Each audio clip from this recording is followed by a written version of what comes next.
Guys, I quit my job. I missed the camera pretty hard there.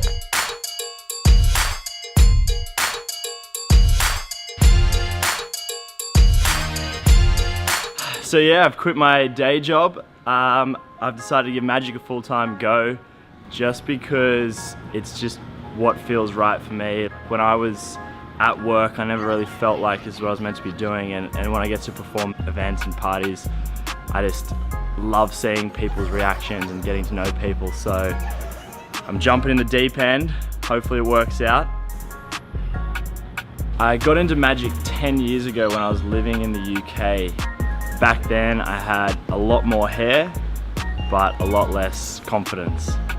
I was randomly doing some pretty average tricks to a student at a school I was working at, and this father was a full-time magician, pulled his own deck of cards out and started showing me his own magic.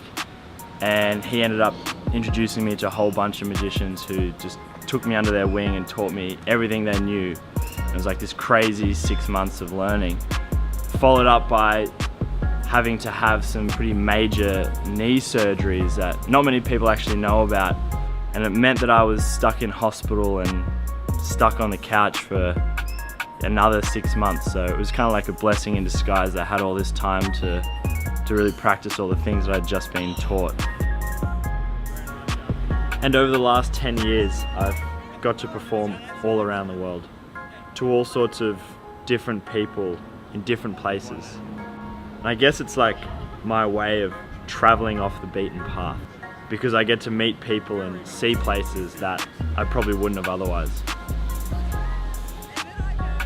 At any sort of big event like a wedding or a corporate function or a birthday party, there tends to be like a large room full of people who don't all know each other. And that's just a good place for someone like me to come in and break the ice, do some magic, get people talking amongst themselves.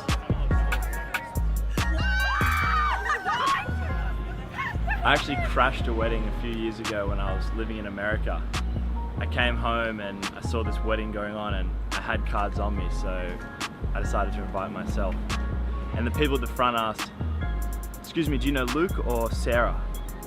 And I just said, "Oh, I know Lukey from school," and they let me in. And I was just going around pretending to be the magician that they'd hired, going up to groups of people standing and going to the tables, even like getting in photos. And I was in there for about an hour and a half until this woman taps me on the shoulder. She was all dressed in black and she said, "Excuse me, when you're finished with that table, can I speak to you over here?" And I finished up there and I walk over to her and she goes, "So I've been watching you for about half an hour. People are enjoying it, but I'm the event manager. I just spoke to the bride and groom. Who are you?"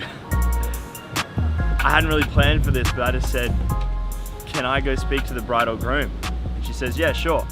And we walk over to the groom and he sort of sees us coming and he goes, "Are you that magician I've been hearing about?" And I showed him a trick, and it was just so lucky that he happened to be the biggest magic fan there, and just shook my hand and said, "Mate, thanks for coming. Enjoy the wedding." Have a look again. It happens all the time. I'm performing at an event and one of the guests there will enjoy it and be like, "This magic stuff's kind of fun. It would have been good to have you at my wedding or at my party." I guess it's because people in Australia don't really think to have that sort of thing at an event. They may have never seen it before when it's maybe more popular overseas. So I would love personally to, get out there, go to your friends' events and do some magic and have some fun. So I guess if you know anyone who's having some sort of thing coming up or might, want to have some magic there, if you could just tag them in this or share this video or whatever you think, that would just help me be able to share this passion of mine. Oh my God!